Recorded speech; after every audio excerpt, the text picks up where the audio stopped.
Good morning students. आज का हमारा चैप्टर है परिसंचरण तंत्र यानी कि सर्कुलेटरी सिस्टम। सर्कुलेशन का मतलब है कि रक्त जो है हमारे शरीर में निरंतर परिसंचरित होता रहता है। रक्त जो है एक संयोजक ऊतक है, तरल रूप में होता है और इसका काम है पूरे शरीर में गति करते रहना। अंदर जो है ये फ्लो होता रहता है और इसका मेन वर्क जो होता है शरीर की हर कोशिका तक ऑक्सीजन पहुंचाना, पोषक तत्व पहुंचाना और वहां से कार्बन डाइऑक्साइड लेके और जो व्यर्थ पदार्थ हैं उनको लेकर के उत्सर्जन अंग तक पहुंचाना। अब यहाँ इस चैप्टर में हमें मेन ये देखना है कि जो रक्त है उसमें जो ऑक्सीजन किस तरह से कोशिकाओं तक पहुंचाई जाती है और किस तरह से जो ब्लड इम्प्योर हो जाता है वो वापस हृदय में जाता है और हृदय से लंग्स में जाता है, लंग्स में जाकर के ब्लड प्योरीफाई हो जाता है और वापस वो यहाँ हृदय में आकर के और महाधमनी के द्वारा शरीर से बाहर, हृदय से बाहर निकलता है और शरीर की हर कोशिका तक पहुंचाया जाता है। तो ये जो हमारा चैप्टर है मेन, ये 3 मेन ऑर्गन्स जो है उनसे उनके डिस्कस करेगा जो कि परिसंचरण में सहायता करते हैं। एक तो हृदय, उसके बाद धमनियां और उसके बाद शिराएं। हृदय जो है हम देखेंगे कि ये आप देख रहे हैं इस तरह से जो मेन ऑर्गन है जो कि रक्त को शुद्ध करता है। रक्त शुद्ध होता है यहाँ पर आकर के, यहाँ पे अशुद्ध रक्त आता है जिसमें कि कार्बन डाइऑक्साइड होती है, वहां से ऑक्सीजन लेने के लिए ये लंग्स में जाता है और वहां से ऑक्सीजन लेकर के ये वापस हृदय में आता है और धमनियों द्वारा पूरे शरीर में इसका सप्लाई होता है। जो बाकी 2 ऑर्गन्स है दैट इज धमनियां, जिनको कि हम आर्टरीज बोलते हैं, ये रक्त वाहिकाएं हैं। धमनियां जो होती हैं ये वो होती हैं जिनमें कि शुद्ध रक्त होता है यानी कि pure blood, the blood which has got oxygen. और शिराएं जो होती हैं वो वेन्स जिनको हम बोलते हैं, उनमें इम्प्योर ब्लड होता है यानी कि blood which has got carbon dioxide. तो ये 2 रक्त वाहिकाएं हैं जो कि पूरे शरीर में रक्त का आदान प्रदान करती हैं। अब यहाँ पे हम पहले डिस्कस करेंगे हार्ट। हार्ट जो है हमारे, हम कह सकते हैं इट्स वेरी इंपॉर्टेंट ऑर्गन, पूरा 1 सेकंड के लिए भी नहीं रुकता है और ये निरंतर कार्य करता रहता है। इसका कार्य क्या होता है कि जो ऑक्सीजन वाला रक्त है उसको पूरे शरीर में सप्लाई करना, कार्बन डाइऑक्साइड के रक्त को वापस इसके अंदर आता है और यहाँ से लंग्स में जाता है, यानी कि इसका संकुचन और प्रसारण होता रहता है। It contracts and relax. इस तरह से हम ये कह सकते हैं कि हृदय की गति जो है निरंतर चलती रहती है। हार्ट बीट जो है हम हमेशा महसूस कर सकते हैं। एक व्यक्ति जो है वो कितनी बार उसकी हार्ट 1 मिनट में करीब 72 टाइम्स उसकी हार्ट बीट हम सुनाई दे सकते हैं, यानी कि ये जो संकुचन प्रसारण होता है एक बार जो होता है दैट इज 0.8 सेकेंड्स, यानी कि 1 मिनट में it is 72 to 75 beats in a normal healthy person. ठीक है। अब हृदय क्या होता है, कहाँ स्थित होता है? हृदय जो है हम ये देखें तो एक मांसपेशियों की थैली है, मुट्ठी के समान होती है, जिसका वेट 250 से 300 ग्राम होता है और इट्स कॉनिकल इन शेप, शंकु आकार की होती है, यानी कि ऊपर से चौड़ी और नीचे से थोड़ी सी हम कह सकते हैं नुकीली टाइप की। ये हमारे डायफ्राम पे ऊपर बेस्ड है, यानी कि जो हमारा धड़ वाला हिस्सा है वो 2 में डिवाइड होता है, ऊपर वाला वक्ष प्रांत, नीचे वाला उदर प्रांत, और इसके बीच में एक आड़ी पेशी होती है, मध्य छद्दा पेशी, जो कि इसको 2 में डिवाइड कर रही है। तो जो हृदय होता है वो वक्ष प्रांत में होता है, ऊपर वाले हमारे हिस्से में होता है और मध्य छद्दा पेशी के ऊपर स्थित है। ठीक है। और हम ये कह सकते हैं इसके आगे की और हमारे पूर्वस्थित स्टर्नम होती है, पीछे वर्टिब्रल कॉलम होती है और ये सिकुड़ता है और हम ये कह सकते हैं फैलता है और सिकुड़ता है। ये क्रिया इसमें निरंतर चलती रहती है। अब हम देखें तो इसकी जो दीवार है वो कैसी होती है। यूँ तो हमने कह दिया कि ये तो एक मांसपेशियों की थैली है, तो यानी कि जो इसकी दीवार है वो मांसपेशियों की बनी हुई है और वो काफी सॉलिड होती है, काफी मजबूत होती है, क्योंकि हृदय को तो निरंतर काम करना ही पड़ता है और बहुत काम करना पड़ता है, तो इसके जो दीवार है वो बहुत मजबूत होती है। इसकी दीवार में अगर देखें तो 3 लेयर्स पाई जाती हैं, 3 स्तर होते हैं। जो सबसे आउटर लेयर होती है जो यहाँ पे हम देखेंगे दैट इज बाहर की जो स्तर है परिहृदय स्तर बोलते हैं, जिसे कहते हैं पेरिकार्डियम, यानी कि ये बिल्कुल बाहर का स्तर है जो कि दोहरा दिखाई दे रहा है। दोहरा जो होता है इसमें एक सिरस द्रव्य बनता है। सिरस द्रव्य जो होता है एक फ्लूइड होता है जिसका काम है लुब्रिकेशन करना। यानी कि एक तरल पदार्थ बनता है जो कि हमेशा हृदय को चिकना बनाए रखता है। क्यों चिकना बनाए रखता है? क्योंकि हृदय हमने पहले डिस्कस किया सिकुड़ता है और फैलता है। जब वो फैलता है तो उसका घर्षण नहीं होना चाहिए, फ्रिक्शन नहीं होना चाहिए, उसमें रगड़ नहीं खानी चाहिए, इसलिए वो हमेशा उसको लुब्रिकेट रखता है। तो ये तो हो गया बाहर का स्तर, पेरिकार्डियम। देन इसका बीच का स्तर आता है जिसे हम कहते हैं हृदय पेशीय स्तर, यानी कि मायोकार्डियम। ये जो स्तर है ये बहुत मजबूत पेशियों का बना हुआ है जो कि हमारी अनैच्छिक है, यानी कि हमारी इच्छा के अधीन नहीं है। ये कार्य करती रहती हैं, निरंतर कार्य करती हैं और इसका कार्य कभी भी नहीं रुकता। कार्य क्या है इनका? संकुचन व प्रसारण करना। ठीक है, फिर उसके बाद आता है सबसे अंदर वाला स्तर जिसे अंतर हृदय स्तर कहते हैं या एंडोकार्डियम। ये बिल्कुल अंदर की तरफ होता है, ये हृदय के अंदर की दीवार की ओर होता है जहाँ पे सारे कपाट स्थित हैं और यहाँ पे रक्त वाहिकाएं भी होती हैं जो कि इस पूरी दीवार का मसल्स जो होती हैं यहाँ के सबका पोषण करती हैं। तो ये जो 3 स्तर हैं ये मिलकर के हृदय की दीवार बनाते हैं। इसके बाद हम देखेंगे कि हृदय जो आपको ये दिखाई दे रहा है इसके बीच में भी एक दीवार है। बीच वाली दीवार को हम कहते हैं सेप्टम, यानी कि विभाजक केंद्र। तो हृदय को अगर हम डिस्कस करने जा रहे हैं तो हम पहले ये देखेंगे कि हृदय जो होता है इट इज 4 चैम्बर्ड। इसमें 4 कोष्ठ होते हैं। ठीक है, ये 4 कोष्ठ जो होते हैं हम ये देखेंगे कि only in birds and human beings जो हार्ट होता है वो 4 कोष्ठ का होता है। बाकी जो होते हैं एनिमल्स किसी में 2 का होता है, किसी में 3 होता है, लेकिन ह्यूमन बींग्स में इसमें 4 चैम्बर्स होते हैं। ठीक है, अब सबसे पहले अगर हम देखें तो हम हृदय को किस तरह से डिस्कस करेंगे कि हृदय जो है पहले एक दीवार द्वारा 2 भागों में विभाजित हो जाता है, राइट एंड लेफ्ट, यानी कि now you have 2 parts of your heart and there is no connection between them. उनकी जो दीवार है वो उनको इस तरह से डिवाइड करती है कि लेफ्ट का राइट से कोई कनेक्शन नहीं होता। दोनों में बिल्कुल विपरीत रक्त है। जो राइट साइड है, जो दायां साइड आपको दिख रहा है, उसमें तो होता है अशुद्ध रक्त, अशुद्ध यानी कि the blood which has got carbon dioxide, and जो लेफ्ट साइड जो है उसमें होता है शुद्ध रक्त, रक्त जिसमें कि ऑक्सीजन होता है। ठीक है, अब हम ये देखेंगे कि इनको जो है वापस देखें तो हर जो साइड है उसके 2-2 पार्ट्स हैं, यानी कि अब टोटल हमारे पास हो गए 4 पार्ट्स। दायां जो भाग है वो 2 में डिवाइड हो जाता है, दायां आलन और दायां निलय, यानी कि जो आपका ये है that is your right atrium and right vena cava, and then left side जो है वो हो गया बायां आलन, that is your left atrium, and बायां निलय that is left vena cava. Now you have got 4 chambers of the heart. ठीक है, दायां आलन, दायां निलय, बायां आलन, बायां निलय, ये 4 चैम्बर्स हो गए। क्लियर। अब इन चारों चैम्बर्स में हम देखेंगे कि दायां आलन और दायां निलय के बीच में दीवार है, लेकिन इसके बीच में एक वॉल्व आपको दिखाई देगा। उसी तरह से बायां आलन और बायां निलय के बीच में भी एक वॉल्व दिखाई देगा। ठीक है, अब यहाँ पे भी एक कपाट है। जो दाईं तरफ के आलन के बीच में कपाट है उसको बोलते हैं त्रिकपर्दिक कपाट, यानी कि ट्राइकस्पिड वॉल्व, और बायां आलन और बायां निलय के बीच में जो कपाट है उसको बोलते हैं द्विकपर्दिक कपाट, यानी कि बाइकस्पिड वॉल्व। तो अब हमारे पास 4 चैम्बर्स हो गए और हम देखेंगे कि उन दोनों जो चैम्बर्स हैं उनके बीच में एक वॉल्व है जो कि उनको 2 में डिवाइड कर रही है। अब क्या होता है कि जो रक्त जो है, जो अशुद्ध रक्त है जो कि कोशिकाओं से लौट कर आ रहा है, वो किसके द्वारा आता है? शिराओं के द्वारा। शिराओं में हमने पहले डिस्कस किया कि शिराएं जो वेन्स होती हैं उनमें कौन सा रक्त होता है? वो रक्त जिनमें कि कार्बन डाइऑक्साइड है। ठीक है, और ये थोड़ा ब्लूइश सा होता है क्योंकि इसमें ऑक्सीजन नहीं है, कार्बन डाइऑक्साइड है। और जो आर्टरीज हैं, जो धमनियां हैं, उनमें जो रक्त होता है वो होता है शुद्ध और उनमें ऑक्सीजन होती है, तो it appears red in colour. Okay, तो जो इम्प्योर ब्लड है वो शिराओं द्वारा पूरे शरीर में, शिराओं द्वारा कहाँ आ रहा है? हृदय की ओर, क्योंकि उसे प्योर होना है। तो हमारे शरीर में पूरी शिराएं फैली हुई हैं। अब ये शिराएं आपस में मिलकर के 2 महाशिरा बनती हैं। ऊपर के अंगों की जो महाशिरा होती है उसे हम कहते हैं उदर्भ महाशिरा, that is your superior vena cava, और जो नीचे अंगों से आ रही है शिराएं वो जब एक महाशिरा बनती है उससे बोलते हैं इंफीरियर वेना केवा, यानी कि आपके निम्न महाशिरा।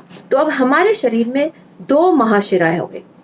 इन महाशिराओं से शरीर की सारी शिराएं जुड़ जाती हैं और इसमें अपना रक्त दे देती हैं जो कि इम्प्योर है, जिसमें कि क्या है? Carbon dioxide. अब ये दोनों महाशिरा उधर और निम्न अशुद्ध रक्त लेकर के कहाँ प्रवेश कर रही हैं? दाएं आलन में। ठीक है, ये देखिए यहाँ पे ऊर्ध्वशिरा का ये आपको रास्ता दिखेगा और यहाँ पे निम्नाशिरा का दिखेगा। ये दोनों यहाँ पर दाएं आलिंद में रक्त लेकर के प्रवेश कर गए। ओके, अब जो दायां आलिंद है अशुद्ध रक्त से भर गया। अब जैसे ही रक्त से भरेगा तो ऊर्ध्वशिरा और निम्नाशिरा का जो वॉल्व है वो बंद हो जाएगा और जो यहाँ पे हमने डिस्कस किया था त्रिकपर्दिक कपाट है वो खुल जाएगा। ओके, अब जो कपाट जैसे ही खुलेगा तो रक्त दाएं आलिंद से कहाँ जाएगा, दाएं निलय में। दाएं निलय में अब रक्त आ गया और ये कपाट त्रिकपर्दिक वापस बन गया। उसके बाद वापस से ये ऊपर खुल जाएगा, यानी कि एक ये निरंतर क्रियाएं चलती रहती है। ठीक है, अब हम आगे देखेंगे कि जैसे ही दायां निलय अशुद्ध रक्त से भर गया तो यहाँ पे एक रास्ता है दिखाई दे रहा है जिसे बोलते हैं फुफ्फुस से धमनी का। फुफ्फुस से धमनी जो है that is called pulmonary artery, वो जो है इस अशुद्ध रक्त को लेकर के फुफ्फुस की ओर जाती है। जैसे ही ये फुफ्फुस की ओर जाती है इसकी दो शाखाएं हो जाती है। क्यों दो शाखाएं हो जाती है, क्योंकि हमारे दो लंग्स है, दो फुफ्फुस है, एक दाएं फुफ्फुस में प्रवेश करती है और एक बाएं फुफ्फुस में। ठीक है, अब फुफ्फुस में क्या हुआ कि हमने वायु द्वारा हमने नाक से वायु ली। अब वो वायु में क्या है, ऑक्सीजन। अब ये ऑक्सीजन वाली जो वायु है नाक से होती हुई श्वास नली में गई, श्वास नली से श्वसनी, श्वसनी से लेकर के वो श्वसनिकाओं में गई और श्वसनिकाओं का अंत कहाँ होता है, वायु कोष्ठ में।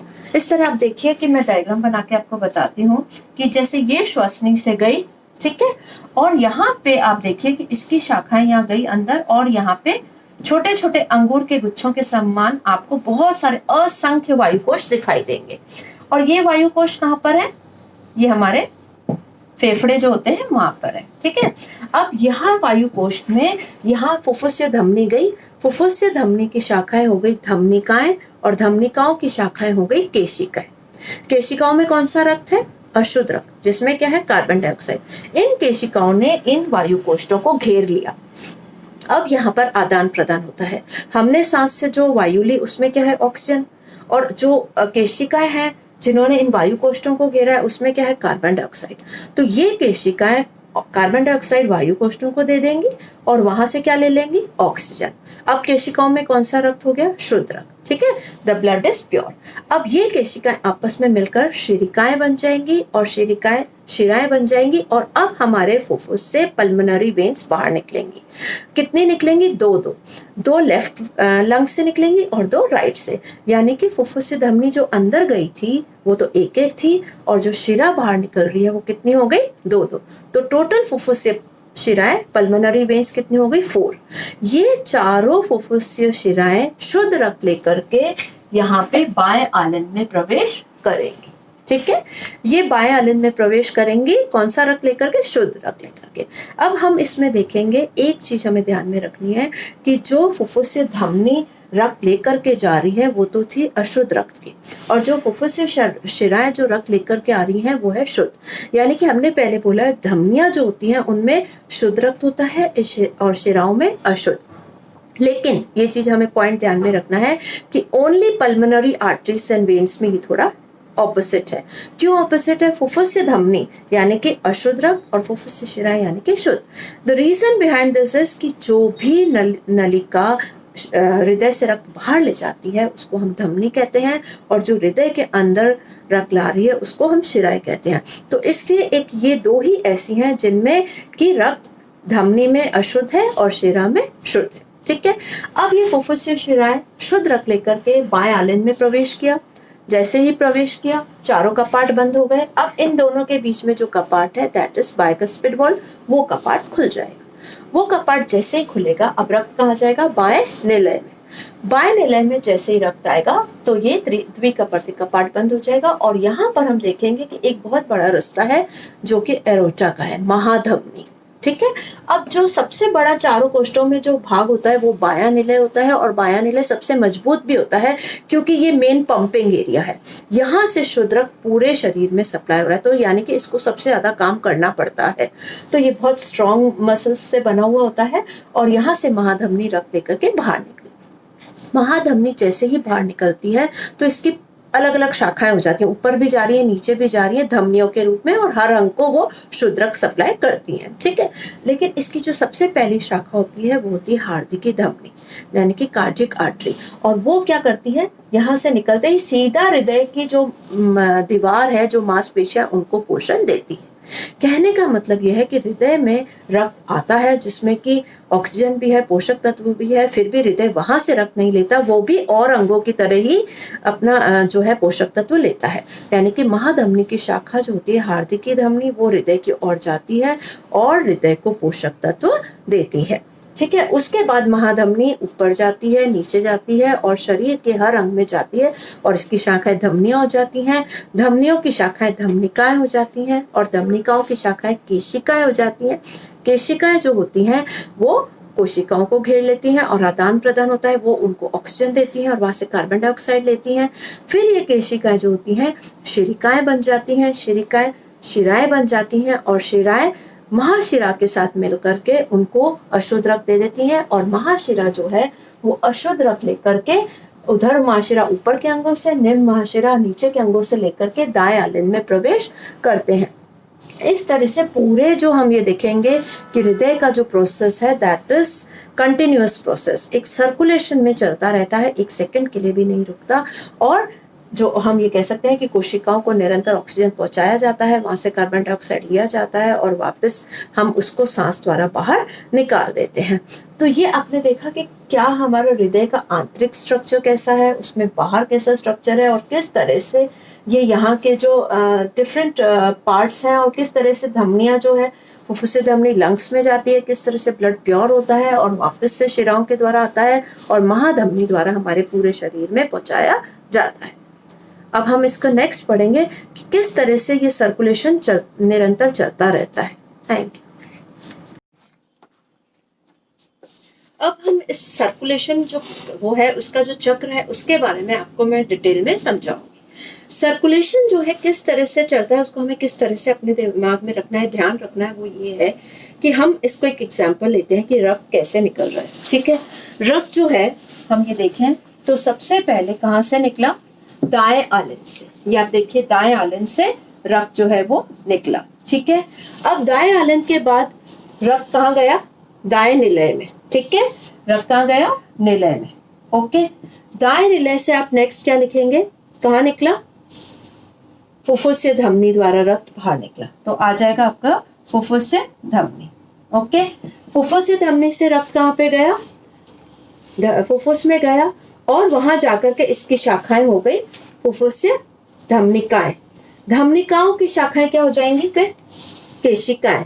केशिकाओं की जो शाखाएं होती हैं वो आपने देखा है कि वो फैल जाती हैं वायु कोष्ठों की ओर।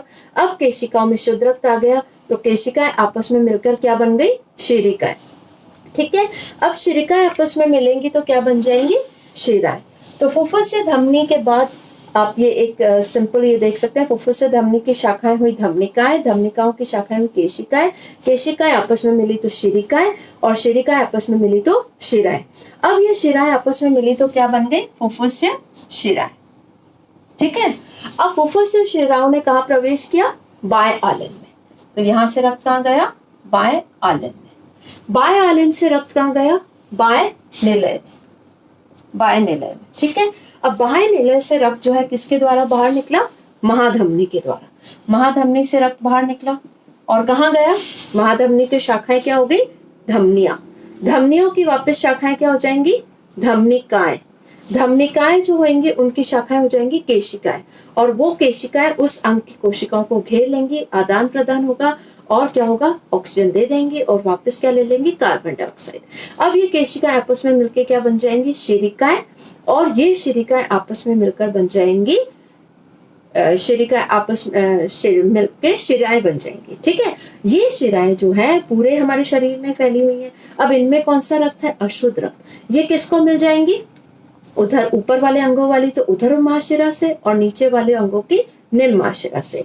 और ये उधर महाशिरा और निम्न महाशिरा रक्त लेकर के कहाँ आ जाएंगी, दाएं आलिंद में। ठीक है, तो ये आपने देखा कि जो प्रोसीजर है, हमने एग्जांपल लिया कि दाएं आलिंद से शुरू हुआ और वापस दाएं आलिंद में ही एंड हुआ। ठीक है, तो आप इसको एक बार फिर से हम रिवाइज कर लेते हैं कि ये जो सिस्टम है ये कंटिन्यूसली चलता रहता है, सर्कुलेटरी सिस्टम। तो जहां से शुरू होता है वहीं पे एंड होता है। यानी कि जल्दी जल्दी से आप इसको देख ले कैसे होगा, दाएं आलिंद से रक्त कहाँ गया, दाएं निलय में। दाएं निलय से रक्त फुफ्फुस धमनी द्वारा निकला।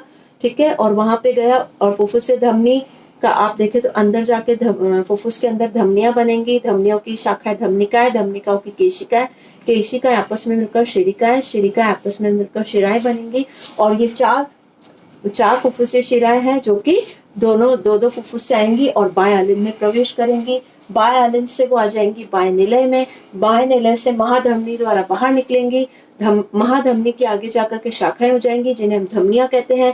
हर अंग में एक एक धमनी जा रही है और उस धमनी की शाखाएं हो जाएंगी धमनिकाएं, धमनिकाओं की शाखाएं हो जाएंगी केशिकाएं, और ये केशिकाएं ऑक्सीजन देंगी और फिर उसके अंदर इम्प्योर ब्लड हो जाएगा जो कि केशिकाएं आपस में मिलकर शिरिकाएं हो जाएंगी, शिरिकाएं आपस में मिलकर शिराएं हो जाएंगी और ये शिराएं किससे मिल जाएंगी? महाशिरा से। और महाशिरा जो है अशुद्ध रक्त लेकर के उधर महाशिरा और निम्न महाशिरा जो है दाएं आलिंद में प्रवेश करेगी। तो अब मेरे ख्याल में आपको पिक्चर पूरा क्लियर हो गया होगा कि किस तरह से हमारे जो है शरीर में सर्कुलेशन निरंतर चलता रहता है, एक सेकंड के लिए भी नहीं रुकता। हमारा जो हृदय है आप हमेशा महसूस करेंगे कि हृदय में गति होती रहती है, धड़कन महसूस करोगे आप हमेशा। That is because of contraction and relaxation, यानी कि जो हृदय है वो संकुचित होता है, प्रसारित होता है। यहाँ से हृदय यहाँ भर जाता है तो यहाँ की दीवारें सिकुड़ती हैं तो प्रेशर पड़ता है तो ये कपाट खुलता है और यहाँ रक्त आ जाता है। फिर ये जो भर जाता है निलय तो उसके संकुचन होता है, प्रेशर बढ़ता है और फुफ्फुस से धमनी द्वारा, पल्मोनरी आर्टरी द्वारा जो रक्त बाहर निकलता है। तो ये जो प्रोसेस है निरंतर चलता रहता है and that means our heart is a very important organ और हमें हमारे हार्ट का बहुत ध्यान रखना है। इसके अलावा मैंने आपको पहले ही बताया था कि 2 वाहिकाएं हैं जो कि हमने अभी डिस्कस भी किया, धमनी और शिराएं। तो धमनी जो होती है जिनको हम आर्टरीज कहते हैं, इनमें इम्प्योर ब्लड होता है, the blood which is full of oxygen. और जो शिराएं होती हैं वेन्स, उनमें ब्लड जो होता है इम्प्योर होता है, वो ब्लड जिसमें कि कार्बन डाइऑक्साइड होती है। तो यानी कि मैंने आपको पहले ही बताया कि हमारे शरीर की सब धमनियों में रक्त शुद्ध होता है सिवाय एक जो कि है हमारी फुफ्फुसीय धमनी, और सारी शिराओं में रक्त अशुद्ध होता है जिसमें कि कार्बन डाइऑक्साइड होता है सिवाय एक जो है कि फुफ्फुसीय शिराएं। वो मैंने आपको उसका कारण बताया कि हम उनको क्यों ऐसे बोल रहे हैं, क्योंकि जो भी रक्त वाहिका रक्त जो है हृदय की ओर ले जाती है उसे हम शिरा कहते हैं और जो हृदय से बाहर निकालती है उसको हम धमनी कहते हैं। अब धमनी और शिरा में एक अंतर तो हमें क्लियर दिख गया, एक में तो प्योर ब्लड है, एक में इम्प्योर। अब जो ब्लड प्योर है धमनी का वो लाल रंग का दिखाई देता है और जो शिरा का होता है वो थोड़ा सा नीला सा होता है क्योंकि उसमें ऑक्सीजन नहीं होती। जो सेकंड डिफरेंस है वो ये है कि जो धमनी की दीवारें होती है काफ़ी मजबूत होती हैं और लचकीली होती है, लचीलापन होता है क्योंकि वो सिकुड़ती रहती है और धमनी में जो रक्त है थोड़ा वेग से बहता है। शिराओं में जो फ्लो है वो थोड़ा स्लो है। जो हृदय से बाहर रक्त निकल रहा है वो बहुत तेज निकल रहा है, जो हृदय के अंदर प्रवेश कर रहा है वो स्लो है। क्योंकि आप देखिए कि कोई महाधमनी है, वहां से धमनियों में गया, धमनियों से धमनिकाओं में गया, यानी कि बड़ी से छोटी में जाता है तो ब्लड जो है उसका फ्लो बहुत फास्ट होता है। जबकि शिराओं में क्या हो रहा है, शिरिकाओं से शिराओं में आया, शिराओं से महाशिरा में, यानी कि छोटी छोटी आपस में नलियां मिली तो एक बड़ी नलिका बनी, फिर वो आपस में मिली तो बहुत बड़ी बनी। तो यानी कि उनका फ्लो जो होता है वो स्लो होता है। यानी कि अगर हमारे कभी कट वेन में लगता है तो वो ब्लड का फ्लो फास्ट नहीं होता, रुक जाता है, लेकिन धमनी में अगर कट लग जाता है तो उसका जो फ्लो होता है वो बहुत फास्ट होता है। यदि हम हमारे अंगों में भी देखेंगे तो हमें ऊपर नीली नीली शिराएं दिखाई देंगी और धमनियां जो होती हैं वो हमारी काफ़ी अंदर स्थित होती हैं, वो सेफ होती हैं। तो ये जो ब्लू कलर का दिखाई देता है that is your veins, and जो अंदर की ओर होती है धमनियां, क्योंकि धमनी में कट लगेगा तो ब्लड का जो फ्लो है that is very fast. Why fast? Because क्योंकि एक बहुत बड़ी महाधमनी से वो छोटे छोटे में डिवाइड होती जा रही है और जबकि शिराएं जो है वो छोटी से मिलकर बड़ी बन रही है। अब इन दोनों के बीच को मिलाने वाली जो होती है वो दैट इज ब्लड कैपिलरीज, जिसको हम कहते हैं रक्त केशिकाएं, जो कि बाल से भी पतली होती हैं। जब धमनी होती है उसकी पतली शाखाओं को हम धमनिकाएं कहते हैं और ये धमनिकाएं केशिकाओं में बदल जाती हैं, ब्लड कैपिलरीज, और जब कैपिलरीज आपस में मिलती हैं तो पतली पतली शिराएं बनती है जिनको हम कहते हैं शिरिकाएं। शिरिकाएं आपस में मिलती हैं तो शिराएं, और शिराएं आपस में मिलती हैं तो महाशिरा। यानी कि ये जो 2 प्रकार की रक्त वाहिकाएं हैं और हृदय जो है ये पूरा मिलकर के हमारा सर्कुलेटरी सिस्टम बनाता है और हमारे शरीर में निरंतर जो रक्त का फ्लो बना रहता है।